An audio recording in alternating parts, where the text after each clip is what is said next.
Would it be great to never have to pay for a car again? This rule applies to you, me, your brother, your sister, your parents, your dog, and even that hot barista you recently saw at Starbucks. The fact that I still have to save money every single dang month if I want to pay a cash for a car irritates me. Anyone who eventually hopes to be financially independent, retire early, or quit on schedule may find this especially challenging because the money they must set aside each month could be better used for other things.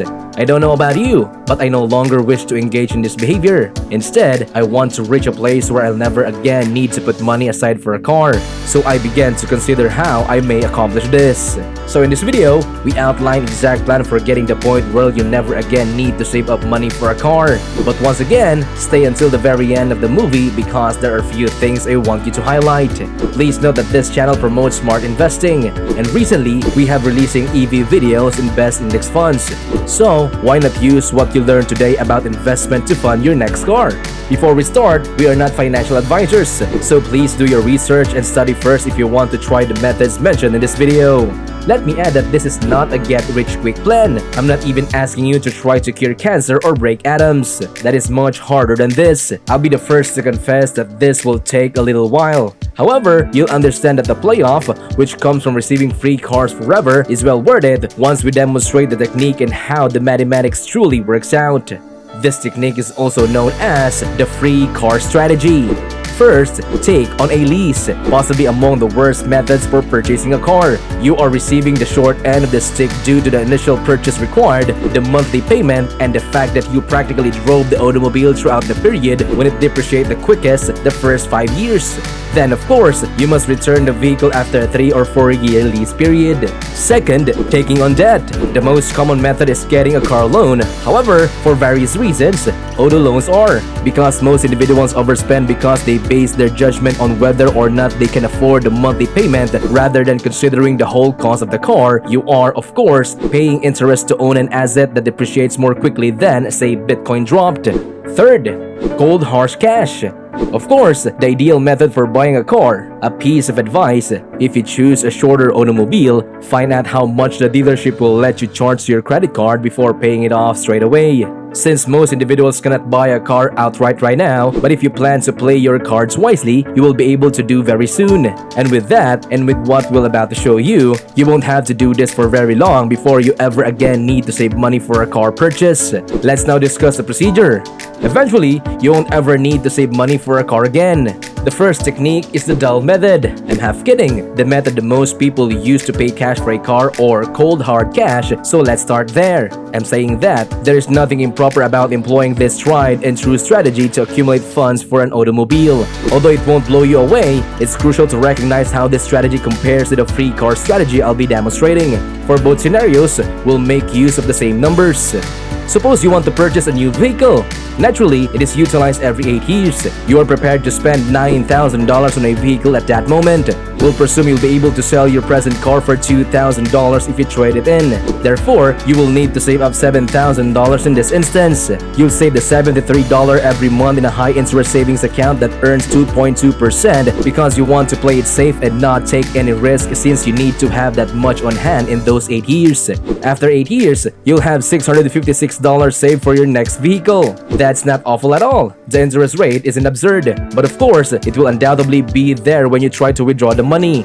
Therefore, by constantly saving for those 8 years, simple algebra tells us you will earn $648 in interest. But of course, you require $7,000 in total. So you'll take the $648 you didn't need for the car and start saving it for the next car you want to buy in a few years, starting the savings process all over again. As I've already stated, this is a respectable strategy and I wouldn't criticize any of you for doing it, but we want to strive to do it a little bit better. So let's now examine the free car strategy. Using this strategy, we will accumulate more savings throughout the first 8 years so that we never have to set money aside for a car.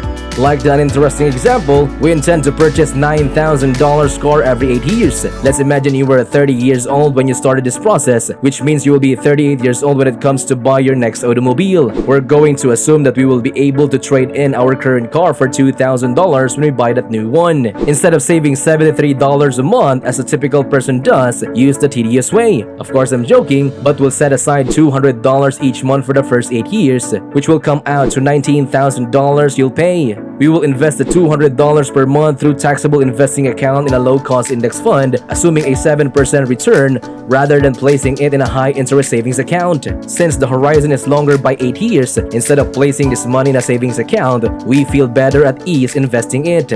Our investment would be worth $24,623 after 8 years. Please remember that we only received $19,000 of full amount. The investment returns came to just $54,000, therefore, we would have to pay $113 in long-term capital gains tax on that sum. We would therefore have to spend a total of $23,810 for a new vehicle, plus the trade-in value $2,000 for a total of $25,810. Here's where things start become fascinating and the fun begins. You stroll into a dealership with $25,000 in cash and purchase $9,000 vehicle. That would leave you with $16,810 in cash or tax-deductible investments. No doubt, you are wise now. You leave the money in the investing account to allow it to grow. Never again do you put more money into that account. At the end of those 8 years, when you'll be 46 years old and already to purchase your next vehicle, your $16,810 will be now worth little over $27,000 after paying your long-term capital gains taxes of $1,800. Reinvesting your leftover funds will allow you to repeat this procedure, never making another contribution. You'll have just over $32,000 when you're 54 to spend on your next vehicle. At the ages 62 and 70, you will have over $40,000 and over $50,000 respectively to purchase your next vehicle. Because you planned ahead and adhered to the plan for the first 8 years, you are frequently making enough money from your investments to buy more expensive cars without adding any more money to that account. Are you enjoying this video? There's more, so make sure to finish this video. So, don't forget to like and subscribe and hit the notification bell for more upcoming videos like this. Just a few other things need to be mentioned. First off, your balance in that tax investment account would be higher. Second, great job if you got a few years into this procedure and truly needed the money. You should at least have something because you invested money the entire time. Thirdly, who cares if the market was down in the year you withdrew your money? You just purchased a car and you won't be able to withdraw money from your taxable investment account for another 8 years, which is more than enough for time to the stock market to recover. Fourth, you should put some money aside throughout the years to cover repairs because they will inevitably need to be made.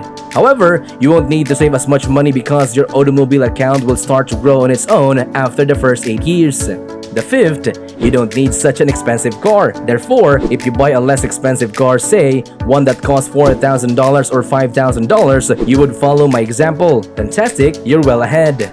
Sixth, we are aware that we will eventually be too old to operate a vehicle. Therefore, you can use that money to support yourself or donate it to your children or grandchildren. And that's it. Thank you for watching. What do you think of this plan for a free car? Let me know in the comment section below. If you haven't already subscribed to this channel, please like and subscribe to be updated for more. Before you leave, do you want to gain knowledge or learn about assets? Well, this video is for you. Just click and watch this video here. See you there.